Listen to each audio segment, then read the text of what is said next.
स्वागत है आपका अपने YouTube चैनल आधारशिला क्लासेस में। आज हम लोग बिहार ITI, झारखंड ITI के साथ साथ पॉलिटेक्निक में किस प्रकार के क्वेश्चन पूछे जाते हैं उसका अध्ययन करेंगे, उसका विश्लेषण करेंगे।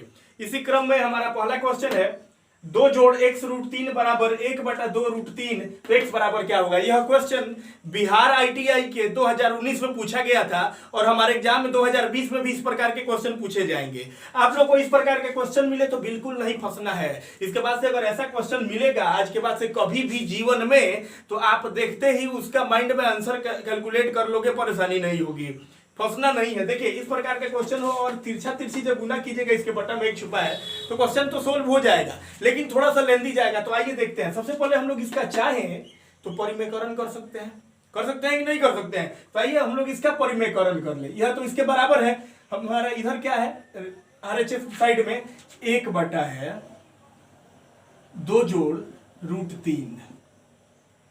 अगर आप ITI का तैयारी कर रहे हैं, प्रवेश परीक्षा का, आप पॉलिटेक्निक प्रवेश परीक्षा का तैयारी कर रहे हैं, तो आधारशिला क्लासेस चैनल को जरूर सब्सक्राइब कर लीजिएगा अगर नहीं किए होंगे तो। क्योंकि हम ITI एग्जाम के पहले पूरी तरह से, पॉलिटेक्निक एग्जाम से पहले 2020 में जो एग्जाम होने वाला है उसके पहले पूरी तरह से आपकी तैयारी कंप्लीट कराएंगे, ताकि एग्जाम में जाए आप बैठे तो क्वेश्चन बिल्कुल आसान लगे।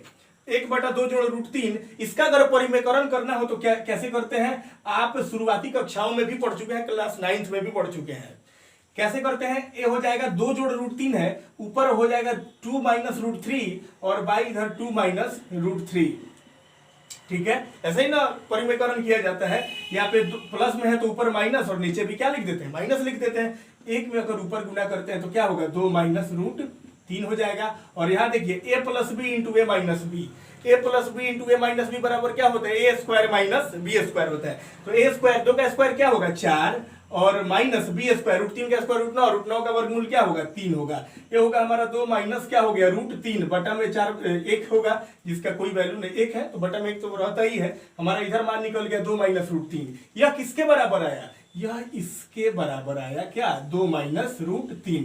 इसका मतलब है हम लोग लिख सकते हैं, अब कैसे लिख सकते हैं, 2 जोड़ x रूट 3 बराबर, इसको जब हमने हल किया तो क्या प्राप्त हुआ, 2 माइनस रूट 3। 2 माइनस क्या हुआ, रूट 3 हुआ, है ना। अब हम चलिए x प्लस रूट 3 को इधर रखते हैं, बाकी सबको इधर कर दीजिए। x प्लस रूट 3, ये देखिए a प्लस 2 जब इधर आएगा तो माइनस 2 होगा, तो यह 2 और यह 2 क्या होगा, कट जाएगा ना। तो इसलिए x बराबर क्या हो जाएगा, यहाँ पे इधर माइनस रूट 3 है और बटा हो जाएगा रूट 3। इस रूट 3 से रूट 3 कट गया, हमारा आंसर क्या हो जाएगा, -1। हमारा -1 बी नंबर ऑप्शन हमारा आंसर हो जाएगा।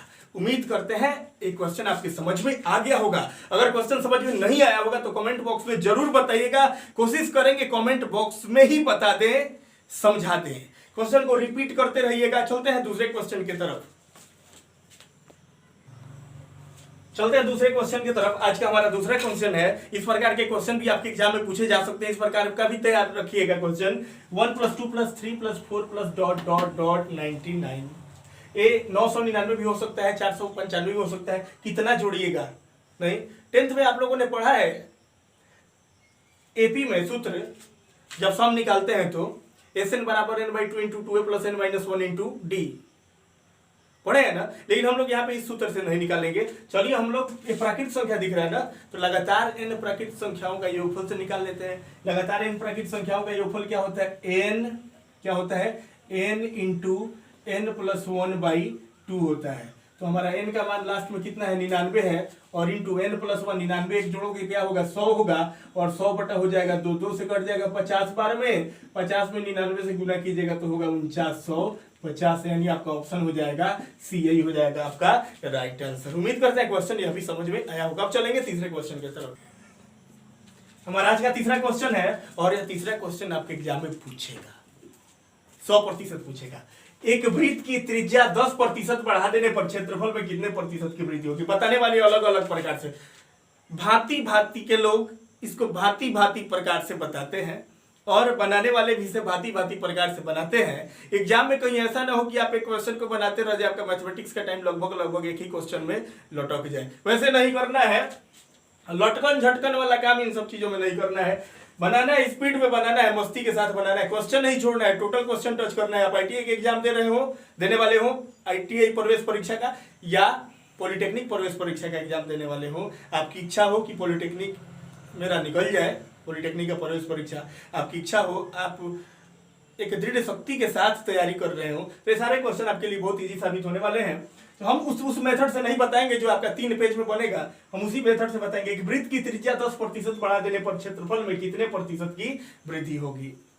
वृत्त की त्रिज्या कह रहा है 10% बढ़ा देने पर। देखिए हम चाहे तो वृत्त की त्रिज्या आर मान सकते हैं, x मान सकते हैं, 10 मान सकते हैं, 20 मान सकते हैं, 100 मान सकते हैं, कुछ भी मान सकते हैं, लेंथ दी जाएगा। हम कोशिश करते हैं जो जिससे बहुत आसानी से निकल जाए। चलिए हम मान लेते हैं, माना कि वृत्त की त्रिज्या बराबर 10 सेंटीमीटर। आप 100 रख के बना के चेक करना, 100 रख के बना के चेक करना, कुछ भी रख के बना के देखना कौन आसान हो रहा है, उसी से बनाना। ठीक है, मान लेते हैं वृत्त की त्रिज्या 10 सेंटीमीटर पहले है। अच्छा, अब जब इसमें 10% बढ़ा तो आपको पता है 10% मतलब क्या, इस 10 का 10% अगर हम निकाल दें तो 10 गुने 10 बटा क्या हो जाएगा, 100 हो जाएगा। 100 से 100 कट जाए कितना बार में, एक बार में। यानी 10 में जब 10% बढ़ाएंगे तो बढ़ाने के बाद त्रिज्या क्या होगा, बढ़ाने के बाद त्रिज्या हो जाएगा, पहले 10 सेंटीमीटर है, अब बढ़ाने के बाद त्रिज्या हो जाएगा 11 सेंटीमीटर। क्यों? क्योंकि 10 का 10% एक होता है, और 10 में एक जोड़ देंगे तो 11 सेंटीमीटर हो गया। अब पहले जो त्रिज्या था 10 सेंटीमीटर था, और 10 सेंटीमीटर जब उसका 10% बढ़ा दिए तो 11 सेंटीमीटर हो गया। अब देखिए पाई आर स्क्वायर, वृत्त का क्षेत्रफल होता है पाई आर स्क्वायर। आर का मतलब क्या, 10 स्क्वायर, तो यानी पाई, और ये हो गया हमारा 10 100 पाई हो गया। और इधर जब चलेंगे तो फिर हमारा पाई आर स्क्वायर, बढ़ाने के बाद पूछ रहा है क्या परिवर्तन हुआ, तो चलिए सेंटीमीटर हटाते, अभी 11 ही लिख रहे हैं, 11 का स्क्वायर 121 पाई। ये देखिए पाई से पाई क्या होगा, कट गया, कटा दीजिए। अब आपका क्षेत्रफल यहाँ बचा 100 सेंटीमीटर होगा तो सेंटीमीटर स्क्वायर हो जाएगा, और यह 121 हो गया। बताइए ना, 100 पर 21 निकाला, कितना आसान हो गया, कितना प्रतिशत की वृद्धि हुई, 21% की वृद्धि हो गई। हमारा कितना प्रतिशत वृद्धि हुई जी, 21% की वृद्धि हो गई। हमारा डी ऑप्शन सही हो जाएगा। आइए इसको फिर से देख लेते हैं एक बार। पहले हमने त्रिज्या को मान लिया था 10 सेंटीमीटर, आप कहिएगा कि सर इसको 7 सेंटीमीटर क्यों नहीं मान रहे, x क्यों नहीं मान रहे हैं, कोई दिक्कत नहीं है, मान के बना लो, कोई परेशानी नहीं है, थोड़ा सा लेंदी जाएगा, बन पक्का जाएगा। 10 सेंटीमीटर हमने मान लिया। अब 10 में कह रहा है कि अगर 10% बढ़ा दिया जाए तो 10% बढ़ा दिए तो 10 में 10% बढ़ा दिए तो एक बढ़ा यानी 10 1 11 हो गया। तो इसका क्षेत्रफल निकाले तो पाई आर स्क्वायर, और इधर भी पाई आर स्क्वायर निकाले हैं, है ना। तो यहाँ पे हमारा हो गया है क्या, 100 पाई, और इधर हो गया 121 पाई। तो 100 से 121 बढ़ गया, 21% हमारा आंसर हो जाएगा। वृद्धि हुई है 21% की। चलते हैं अगले क्वेश्चन की तरफ। आज का चौथा क्वेश्चन देखते हैं। किसी वस्तु के मूल्य में 10% की वृद्धि कर दी जाए, वृद्धि के बाद 10% की कमी कर दी जाए तो वस्तु पर क्या प्रभाव पड़ेगा। पहले 10% की वृद्धि कर दी गई, फिर बाद में 10% की कमी कर दी गई, तो वस्तु पर क्या प्रभाव पड़ेगा, कोई परिवर्तन नहीं। पहले 10% बढ़ाया गया, 10% कोई परिवर्तन नहीं। बच्चा यहीं पे गच्चा खा जाता है, काम खराब करके आ जाता है, लगता है क्वेश्चन सही बनाए, कहता है मेरा 88 ठो सही है, घर आके पता चलता है कि उसका 58 ठो में लटक गया। ऐसे गलती नहीं करना है, ऐसे नहीं सोचना है। कह रहे कि किसी वस्तु के मूल्य में 10% की वृद्धि कर दी जाए, वृद्धि के बाद 10% की कमी कर दी जाए। कह रहा है कि अगर मान लीजिए, माना कि वस्तु का मूल्य है 100 रुपया, और 100 रुपया में 10% की वृद्धि कर दी जाए, तो वृद्धि 100 का 10% निकालने से भी आसान दुनिया में कोई काम है क्या, नहीं न है। तो जब 100 का 10% निकालोगे तो 10 होगा। तो मान लीजिए पहले वस्तु का मूल्य 100 रुपया था, 10% की जब वृद्धि हुई तो क्या हो जाएगा, 110 रुपया हो जाएगा।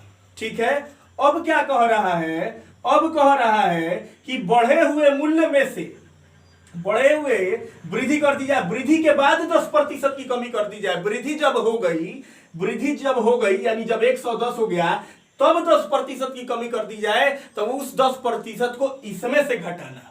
ठीक है, इसमें से 10% घटा लीजिएगा।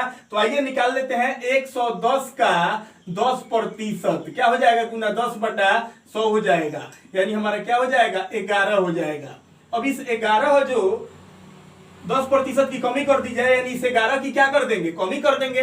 बढ़ा हुआ जो मूल्य था 110, उसमें से 11 को क्या कर दीजिए, कमी कर दीजिए। और जब कमी कीजिएगा इस बढ़े हुए मूल्य में से 11 को कमी कर दीजिएगा तो क्या होगा, अंतिम में जाकर के 99 प्राप्त हो रहा है। यानी आपका सबसे पहले था 100 रुपया, अब जब 10% वृद्धि की है तो 110 हो गया। उस 110 में से 10% यानी 10% जब इस 110 का निकाले तो 11 हुआ। अब इस 11 को यहाँ माइनस क्यों कर रहे हैं, क्योंकि बाद में 10% की कमी की जा रही है। कमी करने के बाद हमारा अंतिम परिणाम 99 आ रहा है। तो आपको क्या लग रहा है, वृद्धि हो रही है कि कमी हो रही है? खड़े खड़ी आपको दिख रहा है कि पहले 100 था अब 99 हो गया, तो 1% की कमी हो गई। अच्छा एक बात बताइए, अगर 200 है और 196 आ जाता तो 4% की कमी होती? नहीं, 200 पर वैसे गणना थोड़ी किया जाता है, तब हम कमी प्रतिशत निकालते। कमी प्रतिशत वृद्धि प्रतिशत का एक सूत्र भी हम यहां लिखेंगे। यहां पे 100 पर गणना करना बहुत सरल होता है। ये 100 है या 99 है, तो 1% की क्या हो गई, कमी हो गई। यानी हमारा राइट आंसर हो जाएगा 1% की कमी, यानी ऑप्शन नंबर बी। उम्मीद करते हैं समझ में आया होगा। समझ में आया होगा तो अगले क्वेश्चन की तरफ चलिएगा, नहीं समझ में आया होगा तो अभी अगले क्वेश्चन की तरफ मत चलिएगा। थोड़ा सा वीडियो को बैक करके फिर से इसको देखिएगा, तब चलिएगा क्वेश्चन नंबर 5 के तरफ। चलते हैं आज के क्वेश्चन नंबर 5 पे। यह क्वेश्चन भी 2019 के बिहार ITI एग्जाम में पूछा गया था, जो प्रवेश परीक्षा हुई थी 2019 में पूछा गया था कि साधारण ब्याज की वह दर ज्ञात कीजिए जिस पर कोई धनराशि 8 वर्ष में 5 गुना हो जाती है। साधारण ब्याज की वह दर ज्ञात कीजिए जिस पर कोई धनराशि 8 वर्ष में 5 गुना हो जाती। कोई धनराशि पता नहीं है, तो माना कि वह धनराशि बराबर 100 मान लीजिए, तो या मन करे तो 100 मान लीजिए। धनराशि को हमने 100 मान लिया, ठीक है, यह हमारा मूलधन हो गया 100। अब देखिए मिश्र धन बराबर क्या हो जाएगा, मिश्र धन बराबर हो जाएगा वह राशि 8 वर्ष में 5 गुना हो जाती है। तो 5 गुनी जब हो जाती है तो इसका मतलब हो गया कि 100 का 5 गुना क्या होगा, 100 पचे कितना, 500 हो जाएगा। मिश्र धन बराबर कितना हो जाएगा, 500 हो जाएगा। 8 वर्ष में समय बराबर कितना हो जाएगा, 8 वर्ष, समय बराबर हो जाएगा 8 वर्ष हो जाएगा। अब कह रहा है, क्या कह रहा है, दर ज्ञात करें, नहीं, हाँ, वह दर ज्ञात कीजिए। तो चूंकि दर बराबर क्या होता है, दर बराबर होता है ब्याज गुने 100 बटा मूलधन गुने समय। ब्याज गुने 100 बटा मूलधन गुने समय। तो ब्याज जो है, ये अगर एक बात बताइए, 100 रुपया धनराशि है, अब 500 जब मिश्रधन है तो ब्याज बराबर क्या हो जाएगा, इस मिश्रधन में से धनराशि को घटा लेंगे, 500 में से 100 घटाएंगे तो क्या होगा, 400 हो जाएगा। तो दर बराबर हो जाएगा ब्याज यानी 400 गुना 100, ब्याज गुने 100 नहीं, फॉर्मूला का 100, ब्याज गुने 100 बटा मूलधन। मूलधन कितना है, 100 माने हैं, गुना समय। समय कितना वर्ष है, 8 वर्ष है। ये 100 से 100 क्या होगा, कट जाएगा, 8 से कट जाएगा, 8 5 40, 5 पे 0 बैठ जाएगा, यानी दर बराबर हो जाएगा 50% हमारा आंसर हो जाएगा। यानी ऑप्शन नंबर बी 50% हमारा आंसर हो जाएगा। उम्मीद करते हैं क्वेश्चन समझ में आया होगा। अगर क्वेश्चन समझ में पांचों आया होगा, अच्छा से समझ में आया होगा, तो कमेंट बॉक्स में जरूर बताइएगा, कमेंट बॉक्स में बताइएगा। उसके बाद हम इसका पार्ट 2 लेकर के आएंगे, और पार्ट 2 में हम लोग अधिक क्वेश्चन का सीरीज होगा हमारे पार्ट 2 में। वह लगभग एक शॉर्ट वीडियो है, छोटा वीडियो है, इसके बाद वाला वीडियो लंबा होगा।